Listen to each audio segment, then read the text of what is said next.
بسم اللہ الرحمن الرحیم۔ ہم اکثر یہ گفتگو کرتے ہیں کہ ایک دوڑ لگی ہوئی ہے، پیسے کے پیچھے دوڑ ہے، مختلف مسائل ہیں جن سے لوگ نابرد آزما ہیں، لیکن کوئی حل نکل نہیں رہا۔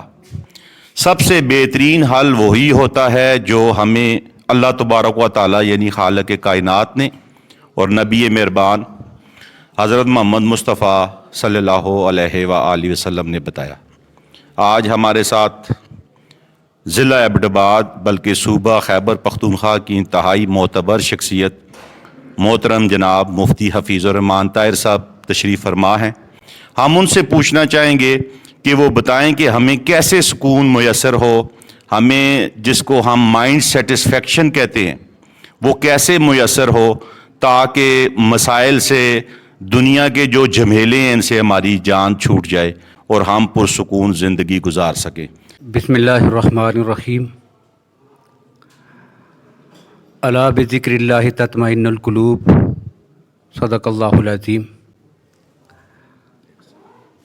اصل میں یہ ایک ایسی حقیقت ہے کہ آج پوری دنیا مصائب، آلام، مشکلات، پریشانیوں کا شکار ہے اور اس کا کوئی حل دنیا کو نظر نہیں آتا۔ قرآن پاک نے آج سے صدیوں پہلے اس کا علاج تجویز کیا ہے کہ اللہ کے ذکر کے ذریعے دلوں کو اطمینان اور سکون نصیب ہوتا ہے۔ یہ سارے مسائل، مشکلات، مصائب کا حل اللہ کی یاد ہے۔ اب اللہ کی یاد سے کیا مراد ہے؟ تو اللہ کی یاد سے مراد صرف جو ہے وہ تسبیح لے کر محدود وقت کے لیے اللہ اللہ کرنا صرف یہ نہیں ہے، بلکہ اس کی وضاحت بھی قرآن پاک میں ہو جاتی ہے۔ اللہ کی ذات فرماتے ہیں الا ان اولیاء اللہ لا خوف علیہم ولا هم یحزنون، کہ جو اللہ کے ولی ہوتے ہیں۔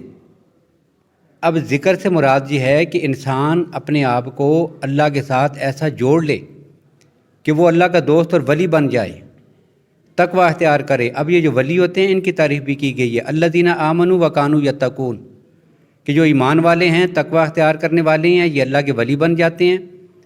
اور یہ صفت اختیار کرنا یہ اللہ کا ذکر ہے، اس کی وجہ سے بندوں کو اطمینان قلب اور سکون حاصل ہوتا ہے۔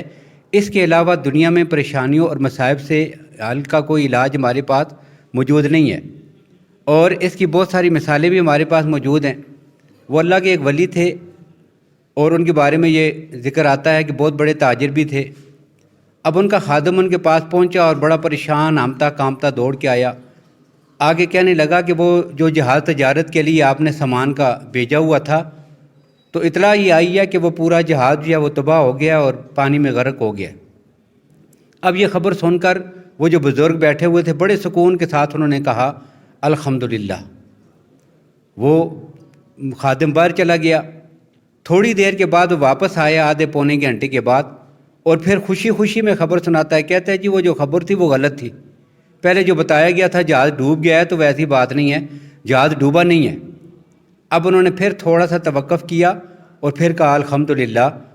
تو اب اس سے رہا نہ گیا اور اس نے ان سے پوچھا کہ حضرت آپ نے 2 بار، جب میں نے کہا جہاز ڈوب گیا تب بھی کہا الحمدللہ، اب میں نے کہا کہ نہیں جی وہ جہاز نہیں ڈوبا تب بھی آپ کہہ رہے ہیں الحمدللہ، تو اس کی وجہ کیا ہے؟ تو انہوں نے کہا کہ بیٹا میں نے جہاز کے نہ ڈوبنے پر نہ بچنے پر الحمدللہ کہا، جب تو نے کہا کہ جہاز ڈوب گیا ہے تو میں نے اپنی دل کو ٹٹولا ہے کہ میرے دل پہ کیا گزری ہے، تو میں نے دیکھا کہ اتنے بڑے دنیاوی نقصان کے باوجود الحمدللہ میرے دل کی کیفیت پہ کوئی اثر نہیں ہوا ہے، اور میرا دل اسی طرح مطمئن تھا، اور جب وہ آ گیا ہے تو اس کے آنے کی خوشی میں بھی میرے دل پہ کوئی کیفیت طاری نہیں ہوئی، نہ دنیا داد سامانے نہ غم آورد نقصانے، کہ دنیا کے آنے کی نہ کوئی خوشی ہے نہ کسی غم کے آنے کا کوئی دکھ ہے اور پریشانی ہے۔